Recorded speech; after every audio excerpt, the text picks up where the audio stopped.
Waliwo omuntu omu yagamba nti yali muyimbi yansinkana yangamba ku Levixone nti Levixone yayimba oluyimba chikibombe teruyina makulu ne mugamba just calling yo ndala kuye ekintu kyonna kyotategeera kulowooza nti omulala kyakola kikyamu olina okusooka noonoonya why waliwo be bayita evangelists nti waliwo omuntu asobola okukozesa statement ono n'alowooza ayogera ku ye kasitaba nga tawemula tulina okwegendeeza byawula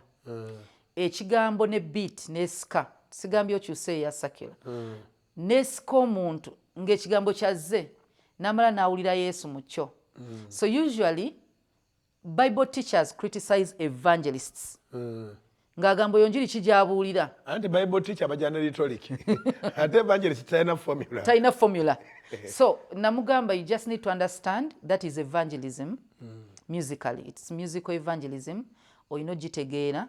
kati ate naawe wacriticizing ate wazze mu luyimba ng'omukriticizing kati ne mubuuza gwe kye wayimba ekitegeeza ki